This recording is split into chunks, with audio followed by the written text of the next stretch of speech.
Peace, love, and light, everyone. I hope all is well. This is your girl, Serena, and I am back. And welcome to Poetry, Publishing, and Literary Artistry. I am a self published author, a poet, a spoken word artist, and a publishing coach, and a workshop extraordinaire. And today I am going to come and talk to you about beta readers. Oh my goodness. So, what are beta readers? I get that question in every class I teach when I talk to people about the self publishing process. So, beta readers are superheroes, as this image is showing. They are going to be good friends of yours. Once you've written a wonderful book, and it's flushed out. Now I have edited with an asterisk, and there's a reason.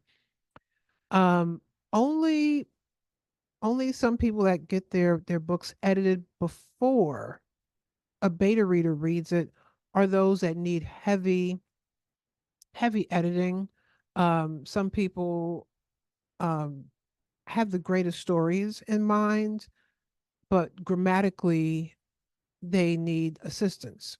So they may talk to their editor and say, "Hey, I just need you in their contract. I need you to just flush it out so it makes more sense. So my beta readers don't get hung up on the grammatical errors. But typically you want to have your beta readers read the book first. Then they give you the feedback, and then you basically institute the feedback into your book, and then you give it to your editor. That's why there's an asterisk there. So your beta readers is a test group, and they are the ones that are going to read your book. Now, of course, you can read your own book. Yep, it's going to sound really wonderful to you because you are the author. You wrote this wonderful book. But you want beta readers who are going to be honest, and they are going to tell you how it sounds to them. They are basically your audience. So there's a variety of ways you can recruit them.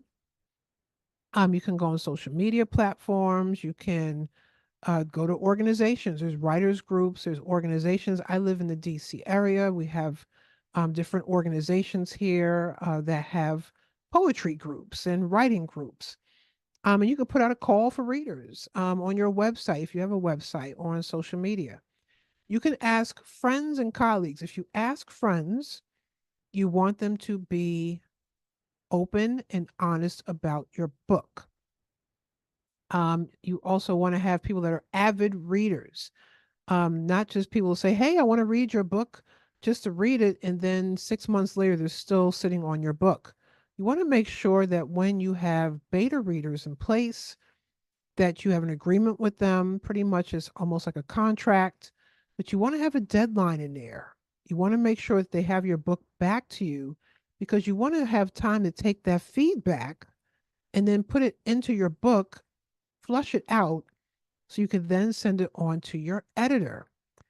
So, example of places where you could find beta readers. You have the Writers Center that's in the DC area, a wonderful organization called the Writers Block. They are in Dallas, Texas. Public libraries, independent bookstores. They also have like critique groups that meet there. And online groups. There are tons of online groups. So, how many beta readers? That's always another question. How many do you want to have? You do not need to have an entourage of beta readers, 2 to 3 people max. Now, why? That's because you don't need 10 sets of feedback coming to you about your book. Just 2 or 3 people. You don't want to have just one because you want to have someone else to offset that one person. So, two minimum, three is a comfortable number. But think about it, you want to read through all their comments, everything they said, and see what you would like to really utilize for your book so it sounds better, it flows better. Really, they're going to ask you questions, and in some beta readers, as we'll talk about again, because we'll talk about more about what they do later on and how. Because some people say, do they do this for free? No.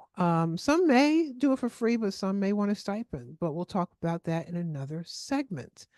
I just wanted to kick off with talking about beta readers, who they are, how many you should have, and where you can find them.